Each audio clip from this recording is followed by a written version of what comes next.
नमस्कार, world news में आपका स्वागत है। बांग्लादेश में एक और संग्राम छिड़ गया है। एक बार फिर छात्र सड़कों पर हैं। इस बार उनका आंदोलन बांग्लादेश की अंतरिम सरकार के खिलाफ है। जिन छात्र नेताओं के दम पर शेख हसीना को देश छोड़ने के लिए मजबूर कर दिया था, आज फिर वही नेता ढाका के शहीद मीनार पर इकट्ठा हो रहे हैं। ऐसे में सवाल उठ रहे हैं कि क्या बांग्लादेश में फिर तख्ता पलट होगा?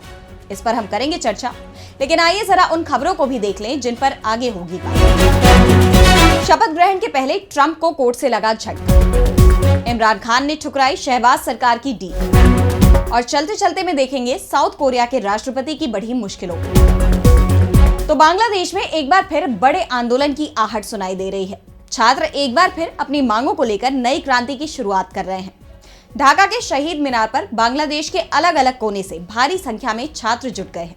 इस आंदोलन में लगभग 30 लाख से ज्यादा लोगों के शामिल होने के दावे किए जा रहे हैं। जमाते इस्लामी जैसे कट्टरपंथी संगठन ने इस आंदोलन का नेतृत्व अपने हाथ में ले लिया है।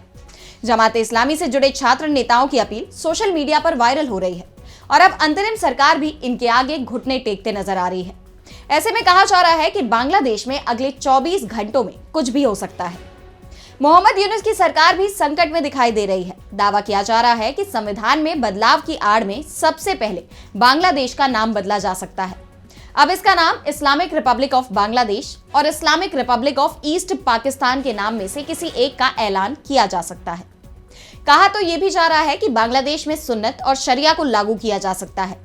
यह भी कहा जा रहा है कि छात्रों की तरफ से अब बांग्लादेश के राष्ट्रपति से इस्तीफा लिया जा सकता है, ताकि पूरी तरह से हमेशा के लिए बांग्लादेश की सत्ता पर इन लड़ाकों का राज हो जाए। राष्ट्रपति आवास का घेराव करने की तैयारी शुरू हो चुकी है। यहां तक कि आर्मी चीफ से भी जबरन इस्तीफा लिया जा सकता है। इसके बाद मोहम्मद यूनुस को सीएम पद से हटाया जा सकता है। उन्हें या तो राष्ट्रपति पद दिया जाएगा और अगर वो सत्ता छोड़ने से इनकार करते हैं तो उन्हें देश छोड़ने को मजबूर भी किया जा सकता है। मोहम्मद यूनुस भी अब ये बात समझ चुके हैं और इसलिए पहले से उनकी तरफ से शेख हसीना के लिए हुए आंदोलन को जुलाई क्रांति का ऐलान करने की तैयारी हो गई थी। लेकिन जमीयत के दबाव में उन्हें अपना ये कार्यक्रम रद्द करना पड़ा, क्योंकि जमीयत की तरफ से सरकार को चेतावनी दे दी गई थी कि इस क्रांति का क्रेडिट सिर्फ उसे ही मिलना चाहिए, इसलिए उसका ऐलान भी वो ही करेगा।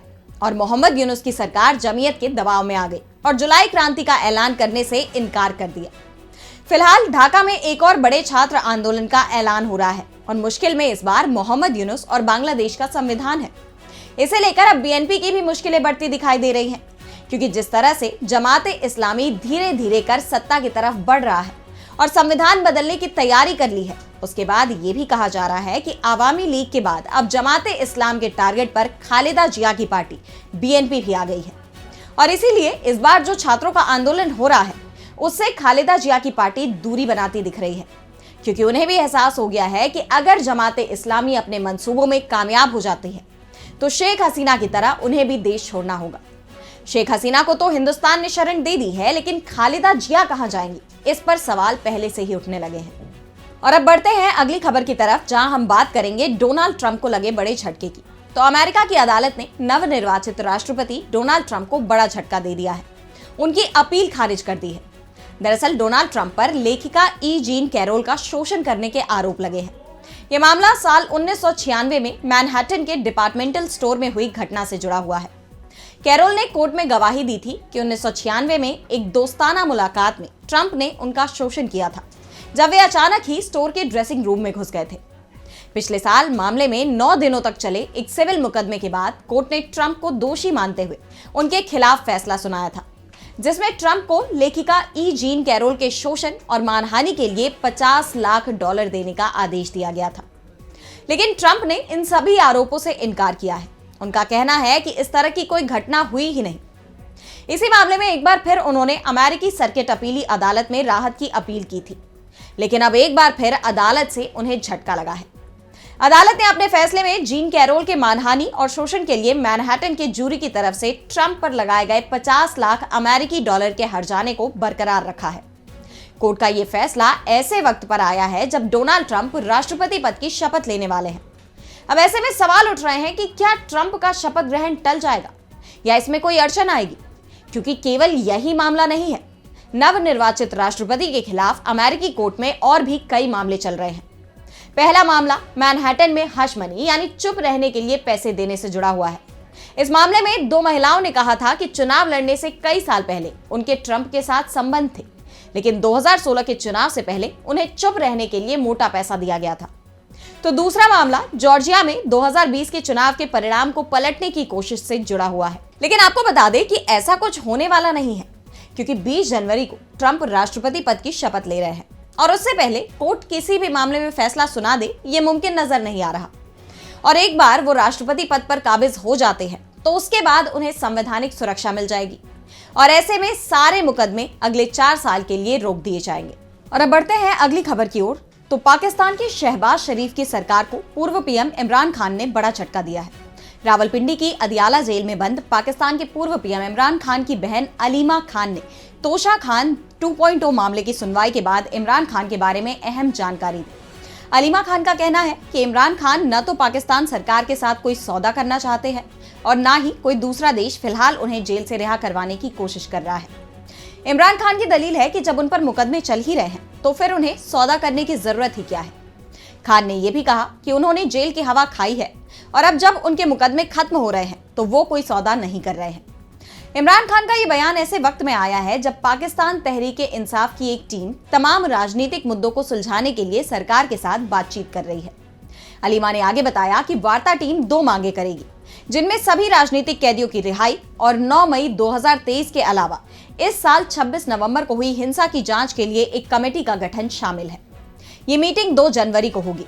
खान ने हाल ही में अपने वकीलों और पत्रकारों से बातचीत में कहा कि मुझे सौदा करने का संदेश मिला है, जिसमें उन लोगों ने कहा है कि वो हमारी पार्टी को राजनीतिक स्थान देंगे, लेकिन मुझे नजरबंद कर देंगे और मुझे अदियाला जेल से मेरे बानी गाला निवास पर शिफ्ट कर देंगे। मैंने जवाब दिया कि पहले बाकी राजनीतिक कैदियों को रिहा करें। मैं जेल में रहूंगा लेकिन कोई सौदा कबूल नहीं करूंगा। मैं खैबर पख्तूनख्वा में नजरबंद होने या किसी दूसरी जेल में नहीं जाऊंगा। ये बातचीत खान के सोशल मीडिया अकाउंट से पोस्ट की गई थी। हालांकि पोस्ट में ये साफ नहीं किया गया कि खान को सौदे की पेशकश किसने की थी। और अब चलते चलते में देखेंगे साउथ कोरिया के राष्ट्रपति यून सूक योल की बढ़ती मुश्किलों को। तो साउथ कोरिया की एक अदालत ने पहली बार मार्शल लॉ की घोषणा के लिए महाभियोग लगाए गए राष्ट्रपति यून सूक योल के खिलाफ गिरफ्तारी वारंट जारी किया है। सियोल वेस्टर्न डिस्ट्रिक्ट कोर्ट ने जॉइंट इन्वेस्टिगेशन हेडक्वार्टर की अपील पर इस वारंट को मंजूरी दे दी है। यह साउथ कोरियाई नेता के खिलाफ विद्रोह और सत्ता के गलत इस्तेमाल की जांच कर रहा है। बता दें कि यह साउथ कोरिया में किसी वर्तमान राष्ट्रपति के खिलाफ जारी किया गया पहला गिरफ्तारी वारंट है। जांच करने वाले अधिकारियों का दावा है कि यून ने सैनिकों को जुटाकर और राष्ट्रपति की ताकतों का गलत इस्तेमाल करके विद्रोह की साजिश रची। यून ने पूछताछ के लिए भेजे गए कई समन का जवाब देने से भी इनकार कर दिया है। उनकी कानूनी टीम ने तमाम आरोपों को खारिज करते हुए दावा किया है कि एक मौजूदा राष्ट्रपति पर सत्ता के गलत इस्तेमाल के लिए मुकदमा नहीं चलाया जा सकता। टीम ने यह भी दावा किया कि मार्शल लॉ संविधान के मुताबिक था। यून का लगाया गया मार्शल लॉ सिर्फ 6 घंटे तक चला, लेकिन इससे देश में राजनीतिक उथल-पुथल मच गई। यून ने अपने आदेश पर मतदान को रोकने के लिए सैकड़ों सैनिकों और पुलिस अधिकारियों को नेशनल असेंबली में भेजा, लेकिन पर्याप्त सांसद असेंबली ब्लॉक में एंट्री करने में कामयाब रहे और इसे सर्वसम्मति से पलट दिया। साउथ कोरिया की नेशनल असेंबली ने 14 दिसंबर को यून पर महाभियोग चलाने के पक्ष में भारी वोटिंग की थी। यून को नेशनल असेंबली के महाभियोग प्रस्ताव के बाद से पद से निलंबित कर दिया गया है। तो आज इस वर्ल्ड बुलेटिन में इतना ही। देश दुनिया की तमाम बड़ी खबरों के लिए बने रहिए डीबी लाइव के साथ और मुझे दीजिए इजाजत। नमस्कार।